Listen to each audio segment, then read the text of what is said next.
So, I'm not sure how many of you know Rebel Foods, or do you recognize it as Faasos, or you think of it as Faasos biryani? So you may or may not have it with you, or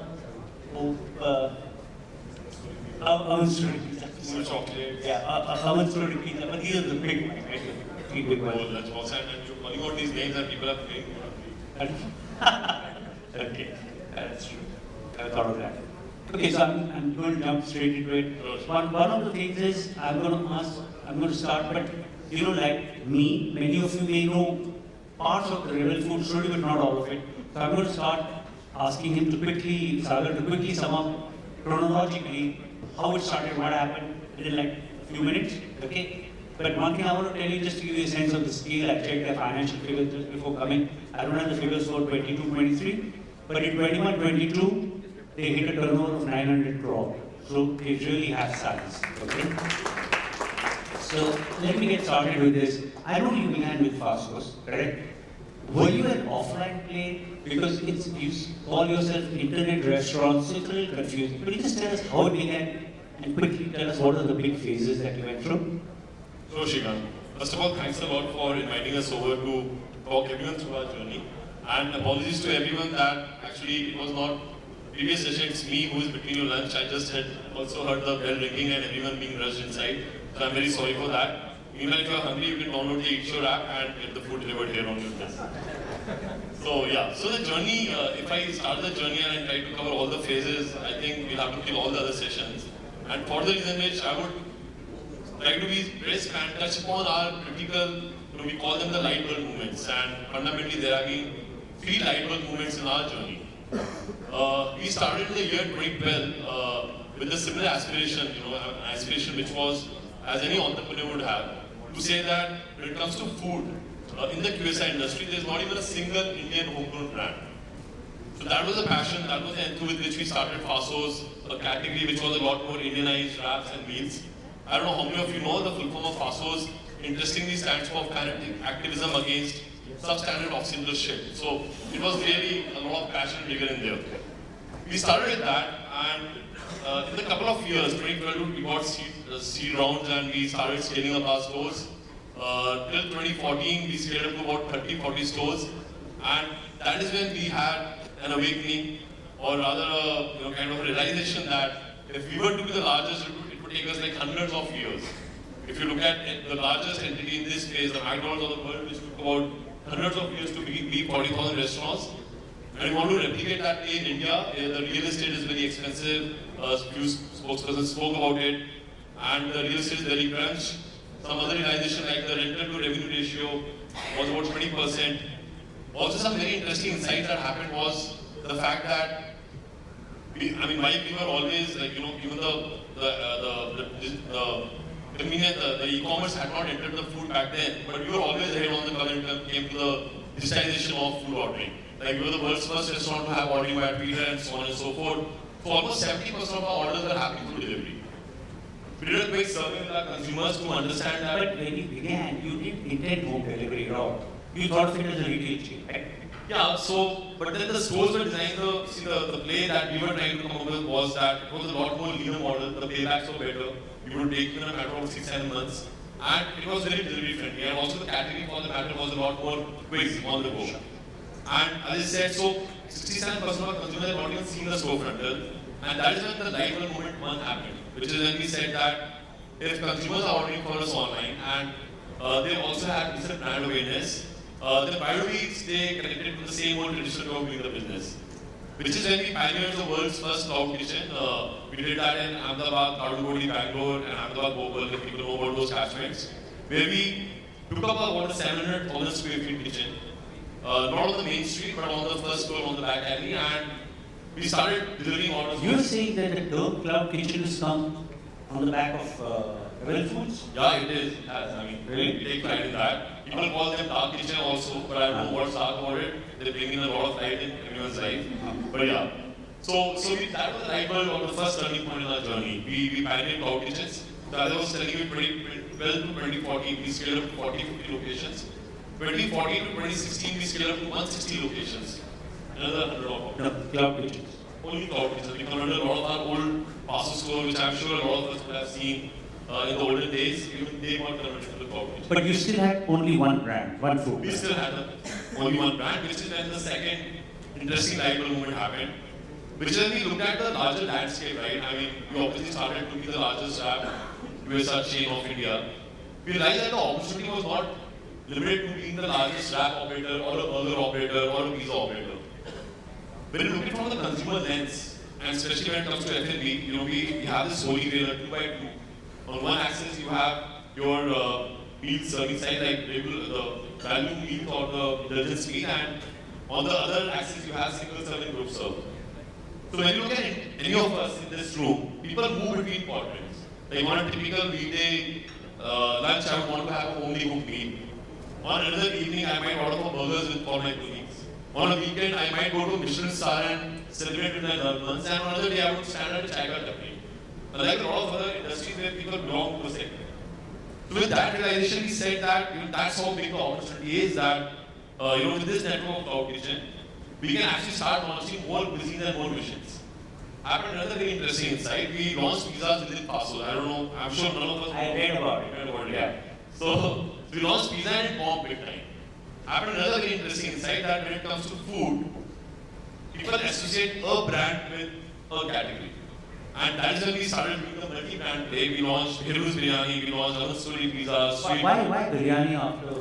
It was closer to wraps? No, it wasn't that. That wasn't the case. Indian meal. So we had this insight that, and a lot of ideal data also keeps getting published that biryani is the single largest consumed. But that's now. That's now. You launched. It was always Yeah, but you launched Faasos in which year? This was in 2016. 2016. Okay.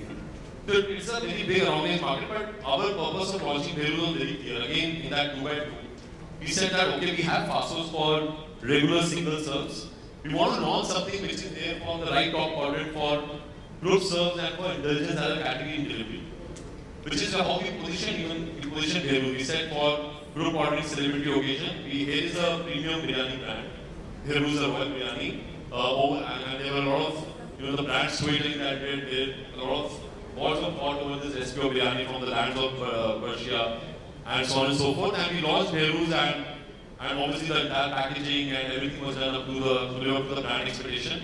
And then there was no looking back. We kept on launching different brands for these different needs and different missions. You were using these cloud kitchens, they were common. I mean, that has been a policy, right?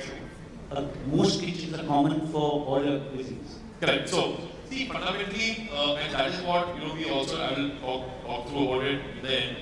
Fundamentally, the way, if you look at every other industry in the world, right, you look at retail, how the e-commerce happened to it. You look at media, where the blockbusters of the world in 1990s used to rule the world, and then the OTTs happened.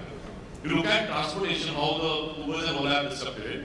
But when you look at F&B, fundamentally, traditionally, the way of running this business has been the same, of in the same brick and mortar style, wherein one real estate is equal to one brand. Right? You enter this real estate.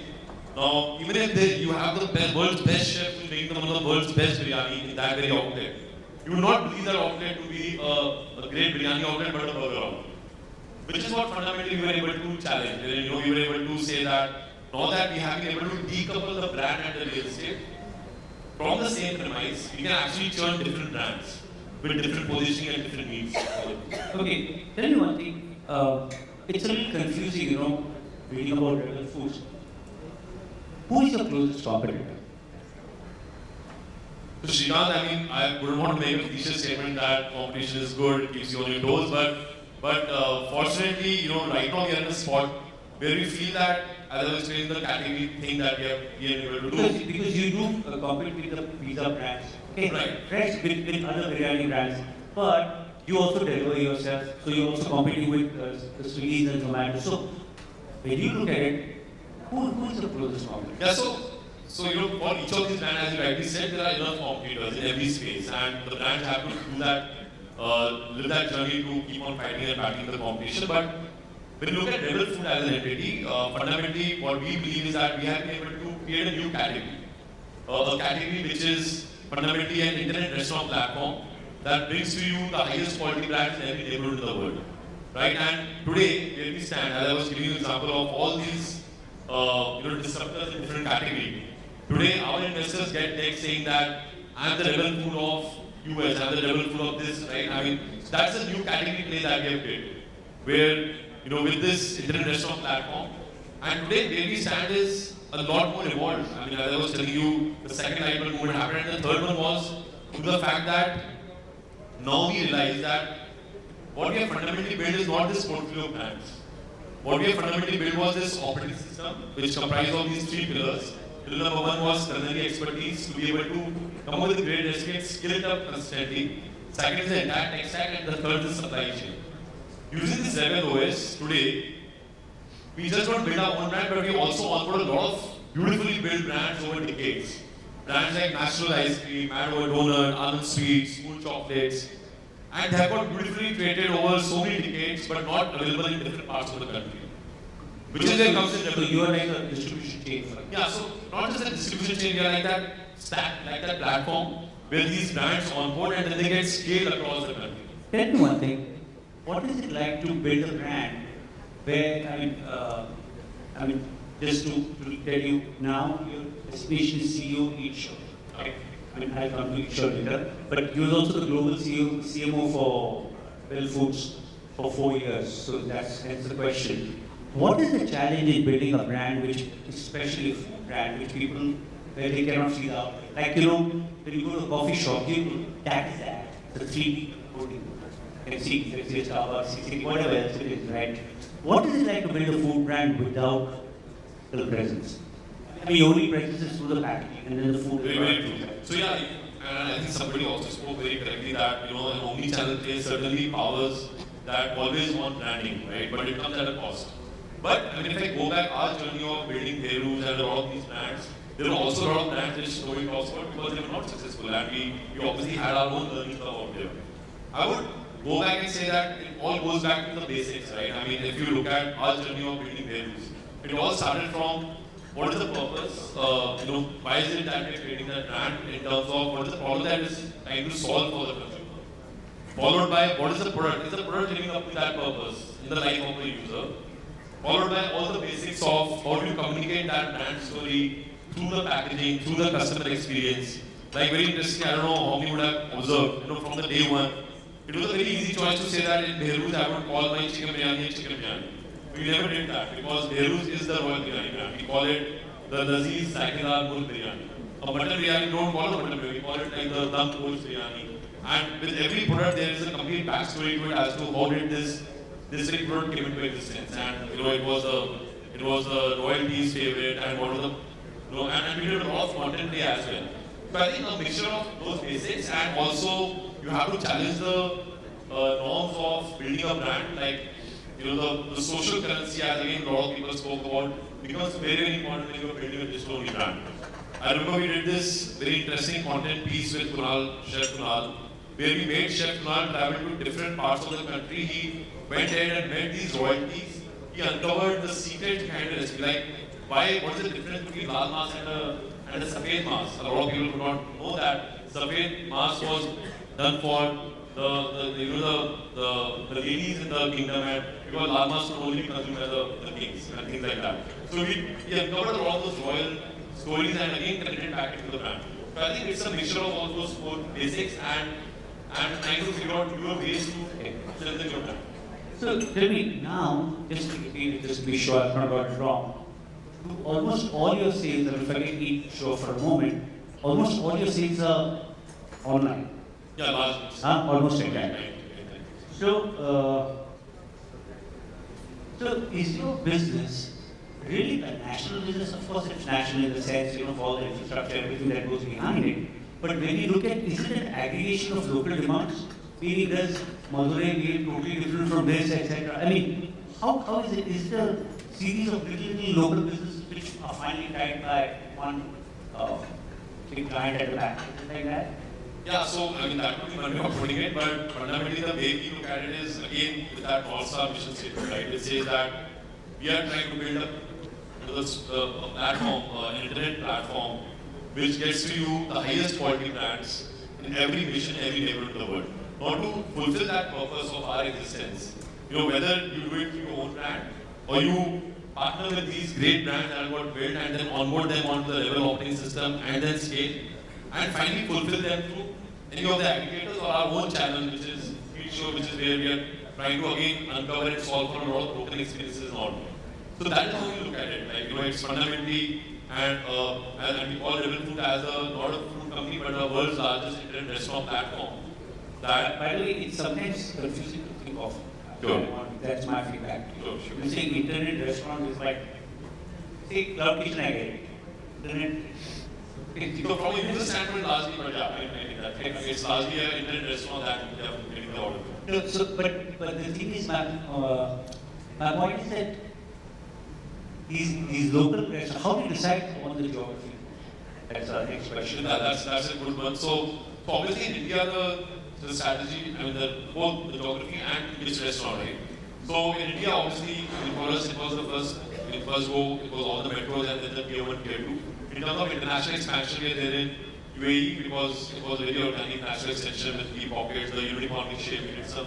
Sorry, I didn't understand. I wanted to, typically people go abroad once they have dug deep enough within India. Yeah.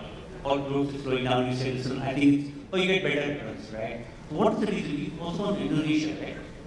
Where is it going? Indonesia, we did a JV with project. But fundamentally, see, when we approach the market strategy, it was also about, how the consumers are placed there at that point in time with regard to this category of online food. What did you say about the UAE? I didn't understand that. So in UAE, as I was mentioning, so apart from these tier 1 markets and all these markets, in UAE we did see merit in entry because the food delivery market was a lot more important. There was a lot of supply gap also when it comes to the Indian diaspora, and that's where it was a very organic extension for us in terms of scaling up our brands. And by the way, we also did London, which was a little different strategy wherein we also want to. So while we are, we have been able to reimagine the way the F&B has run by doing this entire cloud kitchen play, the internet restaurant play. We are also trying to further challenge to say that do we even want to put in a cloud kitchen? So which is what we want to pilot in a market like London, where actually the challenge is next door. The challenge there is again huge rentals, heavy capex, heavy opex, all of that. And a lot of the utilization that already exists with a lot of great restaurants there. So there we are trying a new model altogether where we are giving out brand as a service. What we do is like in Beirut is again a 50-60 location brand in London. And out of those locations, only 6 locations I have put in Paris. But using the Rebel stack, the stack I was talking about, we have been able to scale up Beirut across all these locations using our partners, which are underutilized right now. And for them, it becomes a win-win and for consumer as well. So what, the Beirut biryani is made, who makes biryani? So again, it's our recipes, it's our centralized production, all that, using the, as I said, the 3 components of the tech stack, right? The Rebel stack, which is culinary expertise. The second is the tech stack and the supply chain. These 3 things we provide to our partners. And with that, they have been able to simply turn on the Beirut brand in the online mode. Without we having to put in our own premise and do a lot of things. Correct, these are franchise dark kitchens. Yeah, these are next level of franchise items. So how do you decide whether you would take your own brand or partner with? So yeah, for that, the answer is very simple, which is we again look at consumer backward, wherein we say that first of all, in our 2x2, which are the big addressable markets, missions where the categories are a lot more fragmented. There are no national operators, like biryani was one of them, right? No national player there. And then we say that in a category like that, which is so fragmented, no national player, then we can possibly build our own brand. In categories where there's already monopoly or duopoly, where we could easily possibly pick up a great brand, like it happened with burgers. In burgers, we were obviously had a choice to build up our own brand, but then we got in the master franchise for Wendy's, which is the US second largest burger brand, and using the Rebel stack, they were trying to get into India for almost 4 years. So we got them on board, and in a matter of about a year, we were able to scale them across hundreds of locations. So that's the power of Rebel. But again, likewise, if there are brands which exist like in ice cream and donuts, there are beautiful brands that have already got created. To onboard them, we have a business model called the launcher business model. We basically pick up these brands and then scale them up across the world. And few of these brands we also use. Okay, now let me come to Eat Shop. Okay, so I happen to see Eat Shop. So it is described as food in a Food court on an app. Food court on an app, by the way, which is also confusing because actually they have food courts physically as well. Yeah. So it's a food court on an app. You think it's only on an app, but that's not true. Right. I was, by the way, driving up from Pune yesterday, so I saw the food court there. So could you explain what is the concept of each show? Because you started, as you mentioned, they started offline and they went entirely online, and now they're going offline again with each show, which is a big initiative. Could you explain that? Yeah, so each show was born a couple of years back, and during the pandemic, and we realized that when it comes to, so obviously up till then we had our journey of evolving from Faasos to building a lot of these brands, to then also onboarding a lot of these brands in launcher, vendies, and buying through these brands. And then we realized that if you look at the food ordering experience, both in an omni-channel way, whether it is an online or an offline world, there are a lot of things that are not being solved. And while obviously the aggregators have done a phenomenal work, their key strength happens to be picking up a product from point A and dropping it at point B. And if you look at their evolving business model, they're just doubling on that. Right, from your courier services to your grocery services, right? The last mile is their strength. But when you look at the fundamental food ordering experience, it requires a lot more deeper control on the stack, which is where we felt that we had a very good opportunity because we control the full stack. One of the very broken experiences that happens today, like today, if I ask any of the tables to pick up their phone and order for food, somebody would possibly order for a burger, somebody would order for a biryani and a pizza, right? There would be 3 orders that would be placed. They all 3 will reach at different time. Possibly the IC will reach to the first hand, and the others will reach later, and you would end up eating. So the entire experience is broken. Which is where, with the power of Rebel Stack, the cloud in the backend, with Ensure, we say that, here is a platform which is not having this endless variety. It has limited variety, how typically a food court would have. If you go to a mall's food court, you would have one of the best brands in every category. But from where you could actually place an order from all of them in one single order. Like you could actually open the Ensure app, place an order for a burger, a biryani, along with a donut, along with a wrap, and get them all delivered in one single order. So that's the food court day. We don't want to be looked up as the third or the fourth food delivery app, because we are not an aggregator. That battle would eventually be lost on day one, but fundamentally we are a new category of food, which solves for these experiences. Now coming to your other question, offline, right? Why food court on an app? Because even if you go to the offline world, right, and you look at people, like even if I give you an example, the offline world, if you go to a mall, like if 4 of us travel there, how would they experience it? I would go to a table, I would ask my friend to pick up, take the table, I would go to 4 different counters, place an order, come back to the table, keep on waiting, oh, is the order ready, not ready, again go to 4 counters, pick up the order, come back. The entire ordering experience is broken. We all don't realize, but as consumers, these are insights that we were able to come up with, which is where we said that Ensure as a food court and the smart, we don't call the offline store as a food court only, we call them the world's smart food courts. Where you enter the store, there is no human interaction. You go and take a table, you simply open the app, the question that you had on buy food court on an app. You open the app and you place all the order and it gets. But is it primarily at large groups? I mean, it's not a great advantage if I'm going alone or 2 people are going. But a very interesting insight there is that even if you ask somebody to open an app as human beings and ultimately आप पेट पे जीते हैं. So and your taste buds hold no bar, right? If you want to place an order, you might want to be wanting to have biryani. The moment you look at a great dim sum, would you not want to have a dim sum? You will not have it because the dim sum is priced at 250 rupees, or biryani is priced at 300 rupees. You have to place 2 different orders. On Ensure, we also do small serves. Like with a biryani, you can take a 2 pieces momos portion also for yourself. And that's the phenomenon we are seeing on our platform also, where a good chunk of our orders, even single orders, happen to be completely diverse. So tell me, how many Ensure food courts are you planning to put up over the next year, 2 years, 3 years? Yeah, so Shikan, this year has been a journey of discoveries for us on that front. We so far have put about 5 of them. The next one is going to be inaugurated within next week. All of you are invited, and if you happen to be in Pune on Bane, please do come over on 5th and 6th. So about 7 or 8 of them in this year, and over the next couple of years, given the initial positive signs that we've seen on the product market fit, all the business metric, the economics metric, and the way these food courts are firing. We are looking forward to putting about hundreds of them over the next 2 years. You are going to put all of them on the high street, if I'm not wrong, not in malls. Largely high street. Because again, in mall, They already is a food. because the food court within a food court, unless we take the entire portion. That's it. Okay, we've got like 3 minutes to go. If there are any questions, please raise your hand. Keep your questions really short. Identify yourself. Go. Anyone? Yes, please. So Sagar,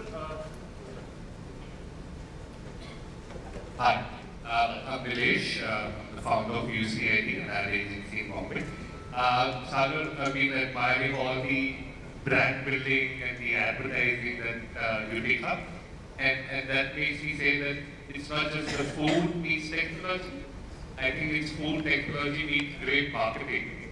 And I see Rebel Foods as a great marketing company that gets into insighting of what the need is and addressing the need with food and advertising. So, any thoughts on your? I believe you started, or you come with a very strong marketing ethos. And Right, so you're bang on. And ultimately, all of this, now I can sit across here on the podium and speak about it as if this was destined to happen. But I mean, there were a lot of, and on that point, the brand still did not exist. All this story would have been completely vague. And it did take a lot of doing to get, as I said, again, these are all basics and get the proposition right, the purpose of the brand right, get the branding right, the product right, and then the branding right, and then have those ways of reaching out to users. So that has played a very, very vital role in the evolution of all these brands. Sagar, could I just ask you, what have been the big fails in marketing? Something big stuff you've done. Big fails. So obviously, I mean, and as I just said, right, I mean, a lot of times what happens is that, and this is beyond marketing, I would say this is across all the businesses, and this has been my learning over the last, I've worked in MNC also, not a lot of MNC, one MNC or a couple of MNC. So the biggest failure that happens is not being intellectually honest. What typically happens, when you start building a brand, and it happens a lot in bigger organizations, a lot more, small organizations, you are able to get hold of it much sooner. Just to say that, okay, here is an idea, and let me build this idea, and then you get so attached to that idea that you stop looking from the consumer lens. You no more stay intellectually honest to say that, boss, this is not striking the right chord, and the right thing to do at that point is to kill that idea. So that's been one of my learnings, and I've been part of that journey wherein I got so attached, then to soon realize that we were just wasting time and slowing down as an organization, and it was time that we took a hard call, just and move on. So I would say being intellectually honest about whichever role we are, in whichever business role we are handling or brand role is the most important thing for us. I think it's a great note on which to end this conversation. It's been really fantastic. Thank you, everyone.